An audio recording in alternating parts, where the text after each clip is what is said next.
And I hope you won't get mad at me. ഞാനത് പറയുമ്പോൾ നിങ്ങൾക്ക് എന്നോട് ദേഷ്യം തോന്നുകയില്ല, കോപം തോന്നുകയില്ല എന്ന് ഞാൻ വിചാരിക്കുന്നു. Because I love you. I'm your brother in Christ. ഞാൻ നിങ്ങളെ സ്നേഹിക്കുന്നു. ക്രിസ്തുവിൽ ഞാൻ നിങ്ങളുടെ സഹോദരനാണ്. And I'm not trying to impose something American on you. ഇത് നിങ്ങളുടെ ജീവിതത്തിലേക്ക് ഏതാണ്ട് അമേരിക്കക്കാരുടെ ജീവിത സംസ്കാരമോ സംവിധാനമോ കൊണ്ട് ഏൽപ്പിക്കുവാനല്ല ഞാൻ ഇവിടെ നിൽക്കുന്നത്. In fact, I tell my American brothers and sisters that they need to change their minds. യാഥാർത്ഥ്യം പറഞ്ഞാൽ അമേരിക്കയിലുള്ളതായിരിക്കുന്ന എന്റെ സഹോദരി സഹോദരന്മാരോട് പോലും അവരുടെ ജീവിതത്തിൽ അവരുടെ മനസ്സിന് രൂപാന്തരം ഉണ്ടാകണം എന്ന് പറയുന്ന വ്യക്തിയാണ് ഞാൻ. Because we all need to put the Bible first. കാരണം നാം എല്ലാവരും നമ്മുടെ ജീവിതത്തിൽ ഒന്നാമതായി വെക്കേണ്ടത് ദൈവത്തിന്റെ വചനമാണ്. Amen. Amen. Praise the Lord. Now we're going to be talking tonight about God's plan for the family. ദൈവത്തിന്റെ കുടുംബത്തെ സംബന്ധിച്ചുള്ളതായിരിക്കുന്ന ദൈവത്തിന്റെ പദ്ധതിയെ കുറിച്ചാണ് ഈ രാത്രിയിൽ നമ്മൾ സംസാരിക്കുവാൻ ഒരുങ്ങുക. And specifically we're going to be talking about God's plan for marriage and how husbands and wives should relate to each other. പ്രധാനമായിട്ട് വിവാഹബന്ധത്തെക്കുറിച്ചുള്ള ദൈവത്തിൻ്റെതായിരിക്കുന്ന പദ്ധതിയും അതിൽ ഭാര്യ ഭർത്താക്കന്മാരുടെ ജീവിതത്തെക്കുറിച്ചുള്ളതായിരിക്കുന്ന ദൈവത്തിന്റെ ഉദ്ദേശവും അതാണ് നമ്മൾ ഈ രാത്രി ചിന്തിക്കുവാൻ ഒരുങ്ങുക. And I want to ask, how many married couples do we have sitting together in the room tonight? ഇന്ന് രാത്രി ഇവിടെ വന്നിരിക്കുന്നവരെ ഭാര്യ ഭർത്താക്കന്മാരായി വന്ന് ഒരുമിച്ച് ഇരിക്കുന്ന എത്ര പേരുണ്ടെന്ന് കൈ ഉയർത്തി കാണിച്ച് ഭാര്യ ഭർത്താക്കന്മാരായി അടുത്തിരിക്കുന്നവര്. Awesome. We got many married people. അതെ, വിവാഹിതരായ ഒത്തിരി പേര് ഇന്ന് രാത്രി ഇവിടെയുണ്ട്. Now how many singles do we have in the room? ഇതുവരെ വിവാഹം കഴിച്ചിട്ടില്ലാത്ത ആളുകൾ Raise your hand if you're single. അത് നിങ്ങൾക്ക് വിവാഹം കഴിക്കാത്ത ആളാണെങ്കിൽ ഒന്ന് കരം ഉയർത്തി പിടിച്ചാട്ടെ ഒന്ന് കാണട്ടെ. Yes. And do we have anyone who is engaged right now? ഇപ്പോൾ വിവാഹം കഴിക്കുവാൻ വേണ്ടി ഒരു ക്രമീകരണത്തിൽ വന്നിരിക്കുന്ന ഒരു എൻഗേജ്മെന്റിൽ വന്നിരിക്കുന്ന ആരെങ്കിലും ഉണ്ടെങ്കിൽ ഒന്ന് കൈ ഉയർത്തിക്കാട്ട്. Any engaged couple? അടുത്ത ദിവസങ്ങളിൽ വിവാഹം നടത്തുവാനുള്ള ക്രമീകരണത്തിൽ വന്നിരിക്കുന്ന തീരുമാനത്തിൽ വന്നിരിക്കുന്ന ആരെങ്കിലും ഉണ്ടെങ്കിൽ Is there a hand up back there? അവിടെ ആരെങ്കിലും കൈ ഉയർത്തിയിട്ടുണ്ടോ? ഞങ്ങൾക്ക് ഈ സ്റ്റേജിൽ Raise your hand really high if you're an engaged couple. ഒന്ന് ഉയർത്തിപ്പിടിക്കണം. നിങ്ങൾ അങ്ങനെ ഈ ദിവസങ്ങൾ വിവാഹം കഴിക്കാൻ പോകുന്ന ആളാണെങ്കിൽ അതിന്റെ തീരുമാനത്തിൽ എത്തിയിട്ടുണ്ടെങ്കിൽ. I don't see anyone. അങ്ങനെ ആരെയും ഇവിടെ കാണുന്നില്ല. How many of you singles are wanting to get married? അതെ, വിവാഹം കഴിക്കാൻ ഇതുവരെ വിവാഹം കഴിഞ്ഞില്ലെങ്കിലും വിവാഹം കഴിക്കാൻ താല്പര്യമുള്ള എത്ര പേരുണ്ട്? ഒന്ന് കൈ ഉയർത്തിക്കാട്ടെ. A few brave people raise their hands. ചിലരെ മാത്രം ഇങ്ങനെ കൈ ഉയർത്തി കാണിക്കുന്നുണ്ട്. So it's very important for the young folks to listen to me tonight. അതുകൊണ്ട് ഇന്ന് രാത്രി യൗവനക്കാരായിരിക്കുന്ന ആളുകൾ എന്നെ വളരെ ശ്രദ്ധയോടെ കേൾക്കേണ്ടത് അനിവാര്യമാണ്. If you haven't gotten married yet, ഇതുവരെ നിങ്ങൾ വിവാഹം കഴിച്ചിട്ടില്ലെങ്കിലും then you need to make sure that you lay the proper foundation for your relationship. നിങ്ങളുടെ ബന്ധത്തിൽ ശരിയായിരിക്കുന്ന അടിസ്ഥാനത്തിന്മേൽ പണിയുന്നു എന്നുള്ളത് ഉറപ്പുവരുത്തേണ്ടതിന് നിങ്ങൾ ശ്രദ്ധിക്കേണ്ടത് ആവശ്യമാണ്. We want to talk tonight about the marriage that is made in heaven. സ്വർഗ്ഗത്തിൽ സ്ഥാപിക്കപ്പെട്ടതായ ദൈവത്താൽ സ്ഥാപിക്കപ്പെട്ടതായ ആ വിവാഹത്തെക്കുറിച്ചാണ് ആരംഭത്തിൽ നമ്മൾ സംസാരിക്കുവാൻ പോവുക. Marriage was always it was in God's heart and it was his plan. വിവാഹം എന്ന് പറയുന്നത് അത് ദൈവത്തിന്റെ ഹൃദയത്തിൽ നിന്ന് ഉളവായി വന്ന ഒന്നാണ്. അത് ദൈവത്തിന്റെ പദ്ധതിയിൽപ്പെട്ട കാര്യമാണ്. And if we open to the very first book of the Bible and the very first chapter of the Bible, വേദപുസ്തകത്തിലെ ആദ്യ പുസ്തകം തുറന്ന അതിന്റെ ആദ്യ അധ്യായം നമ്മൾ തുറക്കുമ്പോൾ തന്നെ we find that God lays down the foundations for marriage. വിവാഹത്തിന്റെ അടിസ്ഥാനം ദൈവം അവിടെ തന്നെ ഇടുന്നതായിട്ട് നമുക്ക് കാണുവാനായിട്ട് കഴിയുന്നുണ്ട്. Now I think we have some volunteers tonight who are going to help me up here. ഈ പറയുന്ന കാര്യം നിങ്ങൾക്കൊന്ന് മനസ്സിലാക്കാൻ വേണ്ടി നിങ്ങളെ ഒന്ന് സഹായിക്കാനായിട്ട് ഞങ്ങൾ 2-3 volunteers I just need the guy and the girl right now. The first guy and girl, yeah. അതെ, നിങ്ങളുടെ We want to thank these volunteers. They have no idea what they are doing. അവരിപ്പോ എന്താ ചെയ്യാൻ പോകുന്നതിനെ കുറിച്ച് അവർക്ക് യാതൊരു ഐഡിയയും ഇല്ലാതാണ് ഇവിടെ നിൽക്കുന്നത്.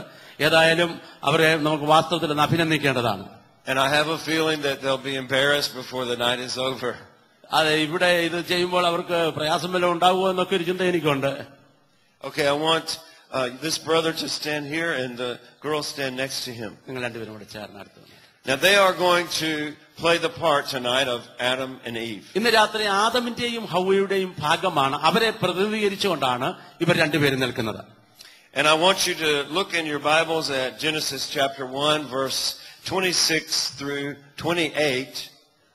ഉൽപ്പത്തി പുസ്തകം 1-ാം അധ്യായം അതിന്റെ 26 തൊട്ട് 28 വരെയുള്ള 2 വാക്യങ്ങൾ, 3 വാക്യങ്ങൾ. അനന്തരം ദൈവം, നാം നമ്മുടെ സ്വരൂപത്തിൽ നമ്മുടെ സാദൃശ്യപ്രകാരം മനുഷ്യനെ ഉണ്ടാക്കുക, അവർ സമുദ്രത്തിലുള്ള മത്സ്യത്തിന്മേലും ആകാശത്തിലുള്ള പറവകളിന്മേലും മൃഗങ്ങളുടെ മേലും സർവ്വഭൂമിയിന്മേലും ഭൂമിയിൽ ഇഴയുന്ന എല്ലാ ഇഴജാതികളുടെ മേലും വാഴട്ടെ എന്ന് കൽപ്പിച്ചു.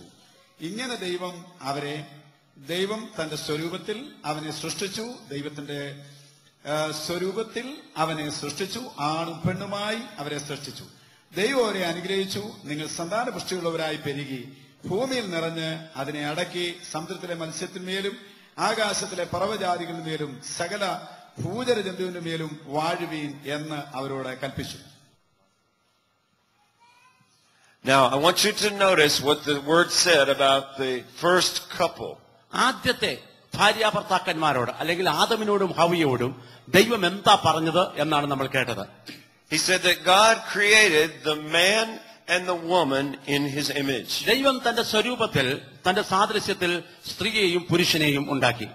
Notice that he does not say that he created the man in God's image and that somehow the woman was just stuck onto his side. ഇപ്പോ അവിടെ നമ്മൾ വായിച്ചപ്പോൾ നമ്മൾ ഇങ്ങനെയല്ല കണ്ടത്, പുരുഷനെ മാത്രം അവന്റെ സ്വരൂപത്തിൽ ഉണ്ടാക്കി സ്ത്രീ അവന്റെ ജീവിതത്തിലേക്ക് എങ്ങനെയോ വന്നുപെട്ടു. ഇങ്ങനെയൊന്നും അല്ല നമ്മൾ അവിടെ വായിച്ചത്. You see, the Bible tells us in the very first chapter that the man and the woman are equal. നമുക്ക് വേദപുസ്തകത്തിന്റെ ആദ്യ അധ്യായത്തിൽ തന്നെ സ്ത്രീയും പുരുഷനും തുല്യരാണ്, ഒരുപോലെയാണ് എന്ന് തന്നെയാണ് നമ്മളോട് പറഞ്ഞിരിക്കുന്നത്. He says that it takes both the man and the woman to reflect his beautiful image. പുരുഷനും സ്ത്രീയും ദൈവത്തിന്റെ ആ മനോഹര രൂപത്തെ ഈ ഭൂമിയിൽ പ്രതിഫലിപ്പിക്കുവാൻ വേണ്ടി ദൈവത്താൽ ആക്കി വയ്ക്കപ്പെട്ടവരാണ്. So I want you to turn to the person next to you and I want you to say this.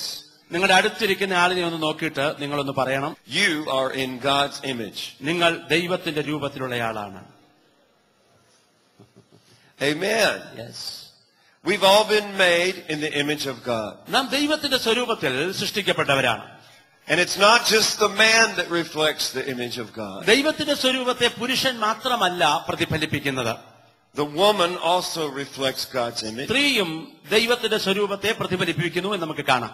And actually it takes both the man and the woman together to reflect his image. സ്ത്രീയും പുരുഷനും ഒരുമിച്ച് ദൈവത്തിന്റെ സ്വരൂപത്തെ പ്രതിഫലിപ്പിക്കുക എന്നുള്ളത് അവരുടെ ഉത്തരവാദിത്വമാണ്.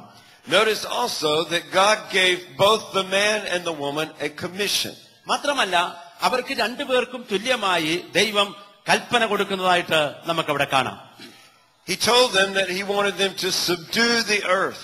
അവരെ ഈ ഭൂമിയിൽ വർദ്ധിച്ചു പെരുകണം എന്ന് അവരോട് പറയുന്നതായിട്ട് നമ്മൾ കാണുന്നു. And the word subdue in Hebrew is the word kabash. ഖബാഷ് എന്നുള്ളതായിരിക്കുന്ന ഒരു എബ്രായ പദമാണ് അതിനുവേണ്ടി അവിടെ ഉപയോഗിച്ചിരിക്കുന്നത്. And that word means to put your foot down and to rule. അത് നിങ്ങളുടെ കാൽ ചവിട്ടി കാൽ കീഴെ ആക്കി ഭരിക്കുക, കീഴ്പ്പെടുത്തി ഭരിക്കുക എന്നൊക്കെയാണ് ആ വാക്കിന്റെ അർത്ഥം. So you guys do that. God told the man and the woman to rule over the earth. പുരുഷനോടും സ്ത്രീയോടും ദൈവം ഭൂമിയെ ഭരിക്കുവാനായിട്ട് ആവശ്യപ്പെട്ടിരിക്കുകയാണ്. That means that he gave both the male and the female authority. എന്ന് പറഞ്ഞാൽ പുരുഷനും സ്ത്രീക്കും ഒരുപോലെ അതിനുള്ള അധികാരം ദൈവം കൊടുത്തു എന്ന് തന്നെയാണ്. Now sometimes if you look around in different cultures and different countries in the world, ലോകത്തിലുള്ളതായിരിക്കുന്ന വ്യത്യസ്ത രാജ്യങ്ങളിലെ വ്യത്യസ്തമായ സംസ്കാരങ്ങളിലേക്ക് നമ്മൾ നോക്കുമ്പോൾ you see that it seems like men are more important than women. സ്ത്രീകളെക്കാൾ കൂടുതൽ പ്രാധാന്യം പുരുഷന്മാർക്ക് കൊടുക്കുന്നതായിട്ട് നമുക്ക് കാണാം. And sometimes it seems like men run everything while the women are invisible. ഇവിടെ പലപ്പോഴും എല്ലാ കാര്യങ്ങളുടെയും മേൽനോട്ടം വഹിക്കുന്ന, എല്ലാ ഉത്തരവാദിത്വങ്ങളും വഹിക്കുന്ന, എല്ലാം ചെയ്യുന്നത് പുരുഷന്മാരാണ്. സ്ത്രീകൾക്ക് ഒരു കാര്യവും ചെയ്യാനില്ലാതെ അവരെ അവിടെ കാണാൻ പോലും കഴിയാത്ത നിലയിൽ ആയിത്തീരുന്ന സാഹചര്യങ്ങളുണ്ട്. But I want you to know that that was not God's original plan. അത് വാസ്തവത്തിൽ ദൈവത്തിന്റെ ആദ്യ പദ്ധതിയിൽപ്പെട്ട കാര്യമല്ലായിരുന്നു എന്ന് രാത്രി ഞാൻ നിങ്ങളെ ഓർപ്പിക്കുന്നു. He didn't say, now Adam, I want you to rule over the earth. ദൈവം ആദാമിനോട് ഒരിക്കലും പറഞ്ഞില്ല, ആദാമേ നീ ഈ ലോകത്തെ ഭരിക്കണം എന്ന്. And Eve, I want you to cook his breakfast. അപ്പോൾ ആദാമിന് വേണ്ടി നീ രാവിലെ അവന്റെ ആഹാരമൊക്കെ ഉണ്ടാക്കി കൊടുക്കണം എന്ന് ഹവ്വായോട് ദൈവം പറഞ്ഞില്ല. That's not what God said in the beginning. പ്രാരംഭത്തിൽ ദൈവം അങ്ങനെയല്ല അവരോട് പറഞ്ഞിരുന്നത്.